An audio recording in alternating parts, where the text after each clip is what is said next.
So the optional things, when you get on here, in other words, and I think it's really important too, you guys, when you don't just hand it to them, you should be explaining it to them.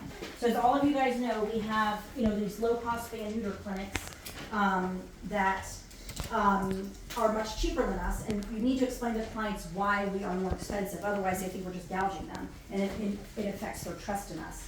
So that's why we don't just wanna hand it to them, we have to explain to them why we're more expensive. So the way I always explain to clients is, we are the Cadillac of surgery. What that means basically is we bring out all the bells and whistles. Not everybody needs a Cadillac, sometimes you just need a Pinto. And in those cases, if clients, I'm like, I never mind someone being referred to a low-cost spay and neuter clinic at all, as long as they understand the difference. So the difference with us, and so I don't know, those in a low-cost spay and neuter clinic, which I've shadowed many, there's no pain medication. It's beforehand, we're giving oral pain medication as an option. They are not included in e-collars, there are no IV fluids, there's no IV catheter placed at all, and there's no one monitoring them. And when I tell you that, I went to monitor, and I love Dr. G, I'm not bad-mouthing her at all, she's a wonderful surgeon, but I shadowed her several times on the RASCL unit, and during the two different days I shadowed for 4 hours, and both times the dog chewed through their endotracheal tube, because no one was monitoring them. They literally recover them on the floor. No one's looking at them, no one's touching them, there's no temps being taken, no warming blankets, they're intubated, unattended, while they're starting the next surgery. So, you get what you pay for, kind of thing. I know I would not want my animal going through that. And they don't have typically a technician monitoring during surgery? Yes, there's no, it's just It's her the doing doctor. surgery around her own. So there's no monitoring at all. And SOS is pretty much the same, they're a little bit, they're not being recovered on the floor necessarily, but, so, explaining to clients that all of our patients get a pain injection prior, that e-collar is included, they are getting an IV catheter placed, they're getting fluids the entire time, which helps them recover quicker and just makes them feel better overall. We have a registered technician that is monitoring them at all times, blood pressure, heart rate, respiratory rate. They are recovered with an individual. Their temperature is monitored closely. If need be, we have the incubator. So there's a reason our prices are different. And I think it's very, very important that every client be explained this. Because otherwise they just don't trust us, because they're getting online and seeing that our spay might be $400, but we can go to SOS for $80. They need to understand why. So that I want everyone to be very A lot comfortable of with those that. low-cost shelters are government funded too, right? Well, that's true. Yes, and we don't have that. Yeah.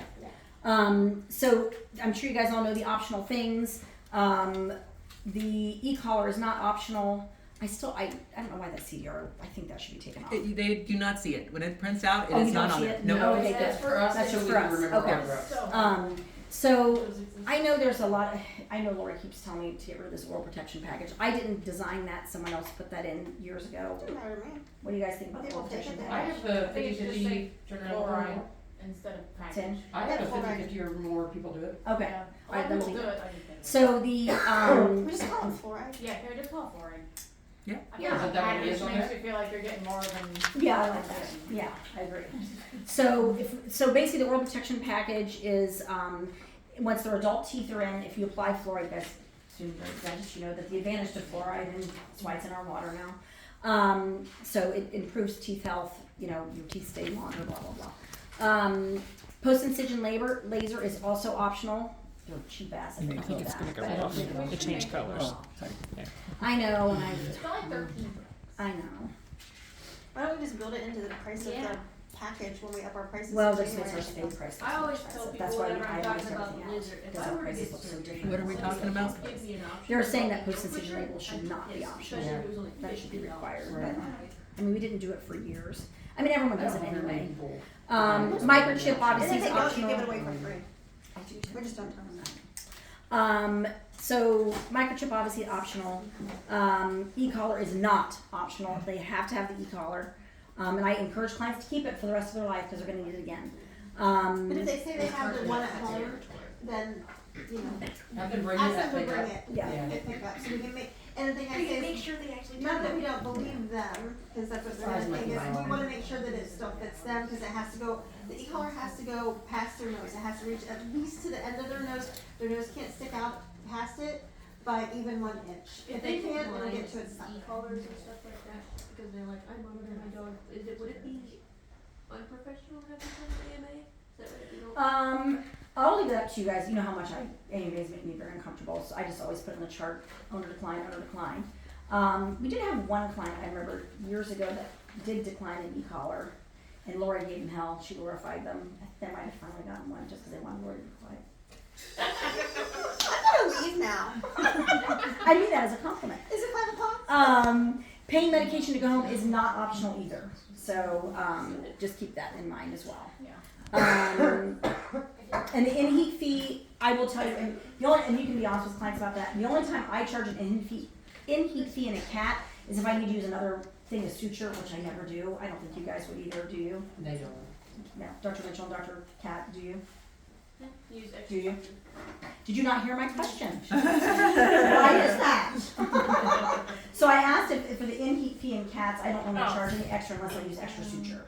Okay. So now if they're pregnant, I do charge because we have to euthanize each kitten, unfortunately. So we do charge additional for pregnancy. In dogs that are in heat, yes, we charge because they're not fun to do at all when they're in heat. In fact, as you guys know, we try to discourage in heat space. In dogs, we usually recommend that they reschedule in 3 months. Everyone comfortable with the optional things with that? Yes, ma'am. Okay. And basically all the other electives are the same.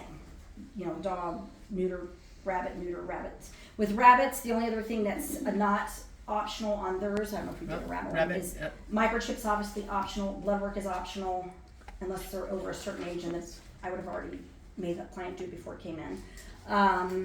What age do you like rabbits to have surgery, or blood for surgery? If any rabbit over the age of 6, I'm getting nervous. Oh, okay. I mean, I was thinking 4, but. you know how many old rabbits I spay for? I know. Obviously we don't do e-collars in rabbits. They shouldn't normally need them. The Sister Pride is not optional, and the pain medication is not optional. It's just under neuter, Neuter. if that's what you're looking for. RABBN is the code for rabbits. I got it right here. No, we don't put them. Did you wanna talk about the people in this stuff? Oh, yeah. So one thing we do have to be cognizant of for the surgery techs that are checking in patients or whoever helps check in, is making sure, and this, when we're doing the estimates ahead of time, is making sure that they're up to date on fecals. That's for all patients, cats, dogs, and rabbits. That's for any surgery, dental, spay, neuter, blah, blah, blah. And also checking their heartworm status, their vaccine status. I think that's everything. And I think everyone's gotten pretty good at that. I really do. I don't think we're really missing stuff there too much anymore. The technicians will go through, just so you guys know, but it takes us a lot of time to go through every estimate, double check people, double check if we're coming due for vaccines, if we're overdue for On vaccines. preventions. On preventions, heartworm tests, what are we on, those kinds of things. When I get one that's up to date on vaccines and has ProHeart or Triple Done, woo! It's, 2 minutes, I'm done. Well, and I'm not gonna lie, back in the old days, the assistants at the end of the evening used to help the technicians do their surgery estimates because they were that confident in doing them, especially with elective procedures. So that's always something you guys can help them with. Because as I'm sure you guys realize, our rate limiting step right now, it's not even the doctors, it's the techs and the TKA. Our tech appointments are booked 2 to 3 weeks in advance. The doctors have more openings than the technicians do, and that's no joke. Sarah right now is scrambling to be doing all the refills, tech appointments all by herself. We have been putting more responsibility. We're trying to share the love. Receptionists are now doing all surgery callback calls. We're going to train them to do more refills so that it's not all falling on Sarah and Shannon when she has time. There's just too many, obviously. And as receptionists, if you're eager to learn anything else that you think you're capable of, please bring it to our attention because and I'm not trying to undermine you. I know you guys are super busy as well, but you're the only ones that have any downtime. Like in the back, we don't ever have downtime ever. And you guys have periods of time where the phone isn't ringing and maybe no one's coming in or out. So anything that you think you could do during that downtime will help these guys in the back tremendously. And I have to say thank you to both of the Sarahs who both helped me out quite a bit with doing estimates. Yeah, thank you. And the whole goal of this meeting today is so that everyone feels confident enough that they could do it without having to go to anybody. You know what I mean? Where it gets a little bit more complicated is the next one, which is tumor removals or